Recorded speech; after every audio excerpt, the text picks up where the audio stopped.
Hello friends, welcome to KCG के study. आज का हमारा पहला सवाल है, शासन की एकात्मक पद्धति का लाभ है। शासन की एकात्मक पद्धति का लाभ है, ऑप्शन है अधिक अनुकूलशीलता, ऑप्शन दूसरा है दृढ़ राज्य, ऑप्शन तीसरा है जनता द्वारा अधिक सहभागिता, अगला ऑप्शन है संवाददाता की कम संभावना है। तो इसका सही जवाब हो जाएगा दृढ़ राज्य। क्यों? तो इसका जवाब है शासन की एकात्मक पद्धति में केंद्र सर्वोपरि होता है, जो कि राष्ट्र को सुदृढ़ता प्रदान करता है। दूसरा सवाल है, भारत पूर्ण संपूर्ण लोकतांत्रिक गणराज्य कब बना? पहला ऑप्शन है 26 जनवरी 1949 ईस्वी को, दूसरा ऑप्शन है 26 नवंबर 1951 ईस्वी को, तीसरा ऑप्शन है 26 नवंबर 1930 ईस्वी को, चौथा ऑप्शन है 26 नवंबर 1949 ईस्वी को। तो इसका सही जवाब हो जाएगा 26 नवंबर 1949 ईस्वी को। 26 नवंबर 1949 ईस्वी को भारत पूर्ण संपूर्ण लोकतांत्रिक गणराज्य बना, क्योंकि संविधान सभा द्वारा संविधान की उद्देशिका अथवा प्रस्तावना को 26 नवंबर 1949 को अंगीकृत, अधिनियमित एवं आत्म अर्पित किया गया तथा संविधान के कुछ अनुच्छेदों को तत्काल लागू कर दिया, जबकि शेष संविधान को 26 जनवरी 1950 ईस्वी को लागू किया गया। अगला सवाल है, 1956 में राज्यों का पुनर्गठन से खाली स्थान। पहला ऑप्शन है 17 राज्य और 6 संघ राज्य क्षेत्र बने, दूसरा ऑप्शन है 17 राज्य और 9 संघ राज्य क्षेत्र बने, तीसरा ऑप्शन है 14 राज्य और 6 संघ राज्य क्षेत्र बने, अगला ऑप्शन है 15 राज्य और 9 संघ राज्य क्षेत्र बने। तो इसका सही जवाब है 14 राज्य और 6 संघ राज्य क्षेत्र बने।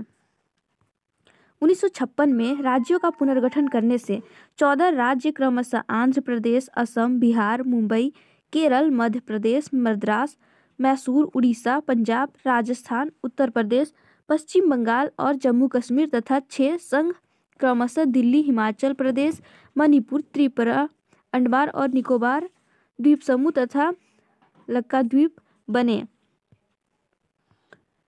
चौथा सवाल है, दोहरी नागरिकता निम्न में से किसकी विशेषता है? ऑप्शन है एकात्मक सरकार की, दूसरा ऑप्शन है संघीय सरकार की, तीसरा ऑप्शन है संसदीय सरकार की, चौथा ऑप्शन है राष्ट्रपति शासित सरकार की। इसका सही जवाब है संघीय सरकार की। संघीय सरकार में दोहरी नागरिकता संघ एवं राज्य की हो सकती है। अमेरिका की संघीय सरकार में दोहरी नागरिकता की व्यवस्था है। पांचवा सवाल है, स्थानीय सरकारें आधार हैं खाली स्थान का। ऑप्शन है अभिजात तंत्र का, धर्मनिरपेक्षतावाद का, लोकतंत्र का, आरक्षण का। तो इसका सही जवाब हो जाएगा लोकतंत्र का। स्थानीय सरकारों का आधार लोकतंत्र होता है, क्योंकि लोकतंत्र को जीवंत बनाने के लिए लोगों की सहभागिता आवश्यक होती है। पंडित जवाहरलाल नेहरू ने कहा था कि गांव के लोगों को अधिक अधिकार सौंपने चाहिए, उनको काम करने दो, चाहे वे हजारों गलतियां करें, इससे डरने की आवश्यकता नहीं है। अगला सवाल है, उच्चतम न्यायालय द्वारा कितने प्रकार की रीटें जारी की जाती है? ऑप्शन है ऑप्शन ए 2, दूसरा ऑप्शन है 3, तीसरा ऑप्शन है 5, चौथा ऑप्शन है 6। इसका सही जवाब हो जाएगा 5, क्योंकि मूल अधिकारों के उल्लंघन की स्थिति में उच्चतम न्यायालय एवं उच्च न्यायालयों को 5 प्रकार की रीटें जारी करने की शक्ति है। वे है बंदी, प्रत्यक्षीकरण, दूसरा है परमादेश, तीसरा है प्रतिषेध, चौथा है अधिकार परीक्षा और पांचवा है उत्प्रेषण। अगला सवाल है, अभियुक्त को नमूना हस्ताक्षर करने के लिए बाध्य करना क्या माना जाता है? ऑप्शन है नैसर्गिक न्याय के सिद्धांत का उल्लंघन, व्यक्तिगत स्वतंत्रता के अधिकार का उल्लंघन, अगला है विधि के नियम का उल्लंघन, अगला ऑप्शन है विधि के सम्मान संरक्षण के अधिकार का उल्लंघन। इसका सही जवाब है व्यक्तिगत स्वतंत्रता के अधिकार का उल्लंघन। अभियुक्त को नमूना हस्ताक्षर करने के लिए बाध्य करना व्यक्तिगत स्वतंत्रता के अधिकार का उल्लंघन है। भारतीय संविधान के अनुच्छेद 20 का तीसरा के अनुसार किसी अपराध के लिए अभियुक्त किसी व्यक्ति को स्वयं अपने विरुद्ध साक्षी होने के लिए बाध्य नहीं किया जा सकता। आठवां सवाल है, निम्नलिखित मौलिक अधिकारों में किसको निवारक नसबंदी अधिनियम द्वारा नियंत्रित किया गया है? ऑप्शन है ऑप्शन ए धर्म का अधिकार, ऑप्शन बी है संवैधानिक उपचारों का अधिकार, ऑप्शन सी है स्वतंत्रता का अधिकार। अगला ऑप्शन है समानता का अधिकार। इसका सही जवाब है स्वतंत्रता का अधिकार। जीवन तथा व्यक्तिगत स्वतंत्रता के अधिकार को निवारक नजरबंदी अधिनियम द्वारा नियंत्रित किया गया है। अनुच्छेद 22 के अधीन संसद को निवारक निरोधक का उपबंध करने वाला ऐसा कानून बनाने का अधिकार है जिसके अंतर्गत कुछ विशेष परिस्थितियों में किसी व्यक्ति को 3 महीने तक नजरबंद किया जा सकता है।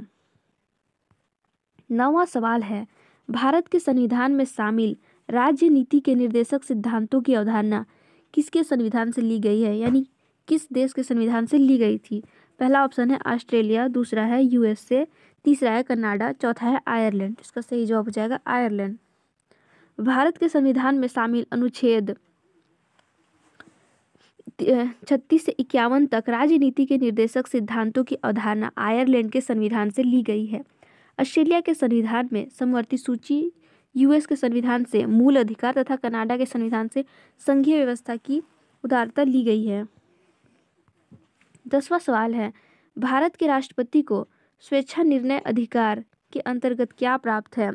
पहला है वित्तीय आपातकाल घोषित करना, दूसरा है किसी राज्य में राष्ट्रपति शासन लागू करना, तीसरा है प्रधानमंत्री की नियुक्ति और चौथा है मुख्य चुनाव आयुक्त की नियुक्ति।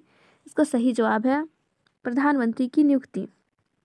भारत के राष्ट्रपति को स्वेच्छा निर्णय अधिकार के अंतर्गत प्रधानमंत्री की नियुक्ति करने का अधिकार प्राप्त है। प्रधानमंत्री की नियुक्ति राष्ट्रपति द्वारा संविधान के अनुच्छेद 75 के पहला के प्रावधानों के तहत की जाती है। अगर आपको ये वीडियो अच्छी लगी हो तो वीडियो को लाइक और चैनल को सब्सक्राइब जरूर करें।